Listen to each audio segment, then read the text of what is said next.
Welcome back. In the South China Sea, tensions over territorial claims are reaching new heights, with China's ambition to dominate the waterway raising the specter of military conflict. The United States has stepped up its naval presence in the region. Against this backdrop, Cambodia has emerged as one of the region's key brokers between China and the other players.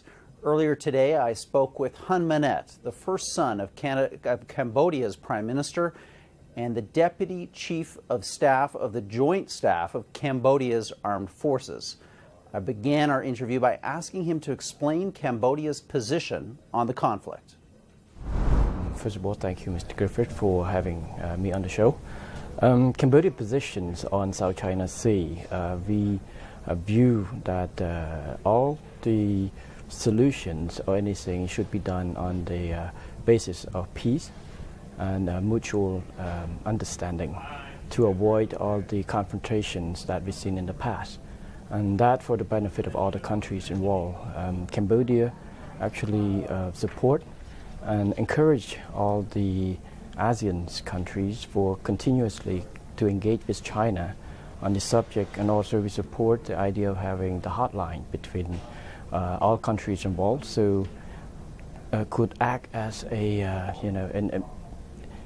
mechanisms to solve any issues on time before it become a very big issues.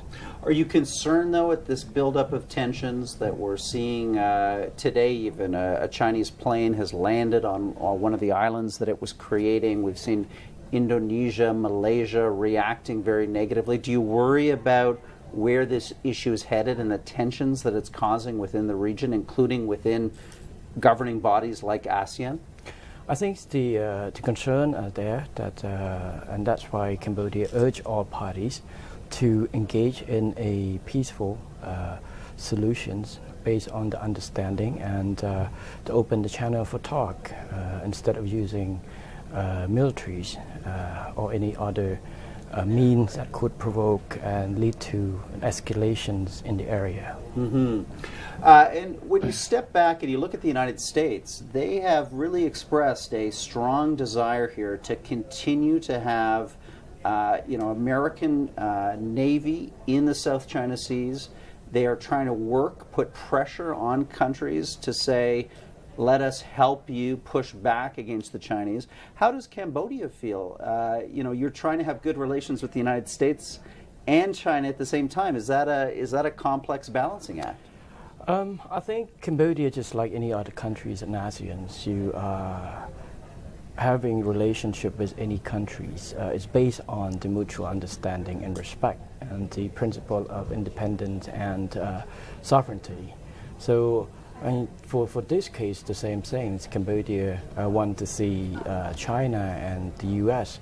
A lot of people were asking and contemplating about the balance between the two in the areas, but there are ways to solve the issues or even the balancing the activities there while avoiding any military clash, and that's what the Cambodian government is that to encourage both our friends to address the issues on a more conciliatory and more understanding basis, just like the South China Sea issues. In our remaining time, I want to focus on Cambodia itself. Your father has had a 30-year rule in the country, really taking it from the horrors of the Khmer Rouge to a unified nation, really the first time that it's been unified in this way in centuries. What's the future vision for Cambodia? What do you want to see Cambodia become in the decades ahead as the 21st century focuses on Asia and South Asia? Mm-hmm.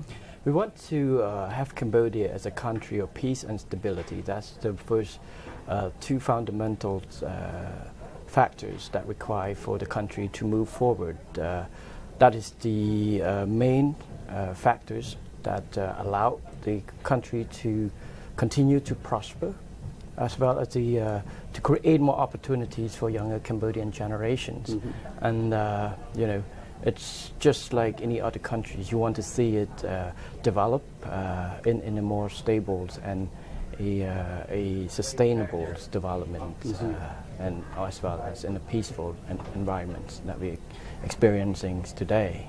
Now, we're interested in business and business opportunities and investing here at Bloomberg. What's your message to investors watching us right now about the growth potential for Cambodia as, as it transitions from a frontier market to an emerging market? I think Cambodia have, in the past decade, has been, we have achieved the World Bank ranked it as the 6th fastest growing economy in the world. With investment opportunities, Cambodia has become one of the main attractive places for all the investments as well as tourism. We move from countries of, before that have been known as a country of instability and war to a country with peace and stabilities. And also we have a free market economy with many government policy on provide incentive to business-friendly environment.